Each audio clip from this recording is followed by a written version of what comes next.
Hej, jeg hedder Jakob. Jeg er fra Videnscenter for Håndværk og Bæredygtighed, og i dag vil jeg godt præsentere vores nye Smart Cutter.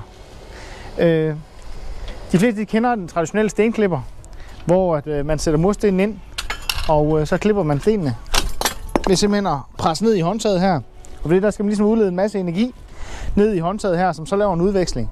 Det kan godt være rigtig hårdt at stå og klippe mange trækvarter, som der skal til i løbet af sådan en arbejdsdag.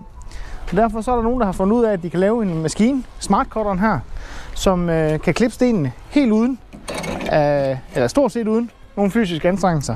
Sætter stenen ind, og så trykker man på knappen, og så klipper maskinen simpelthen stenen. Og dem her, den kan man klippe rigtig mange af i løbet af sådan en arbejdsdag.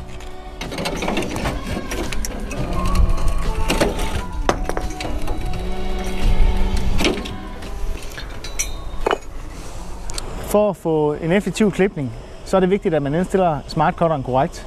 Og det gør man ved at tage en mursten, sætte ind i maskinen her, og så ved at kigge på skærene, vi ser herude til højre og oppe i toppen her, og så ved at indstille landet. Så prøver jeg på at få skærene tættere på skæret. Og det gør jeg simpelthen ved at justere på skruen herom, og ved at justere på knapperne.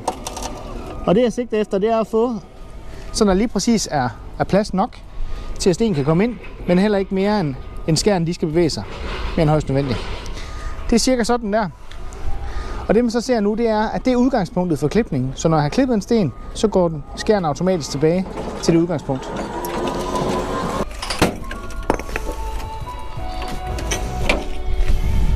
Smart Cutteren, den kan løftes af løftestativet. Det gør man ved at tage en sikkerhedssplit ud her på bagsiden.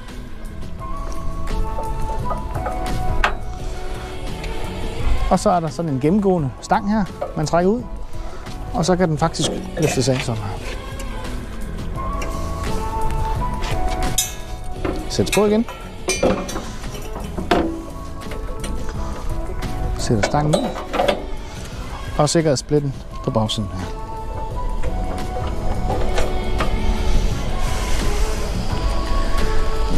Smart Cutteren kan også monteres på et stativ, så den kan stå på en trillebør, sådan at afklippet det falder direkte ned i trillebør.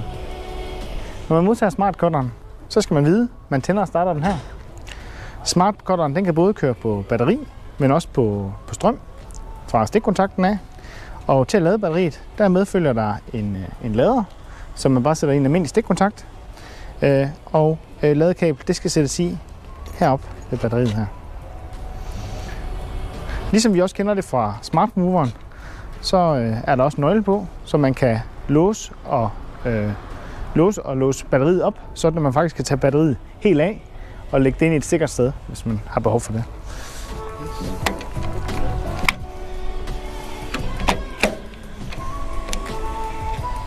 Smart Cutteren, den har en batteriindikator på batteriet, man kan trykke på, så man kan se, hvor meget strøm der er tilbage på batteriet.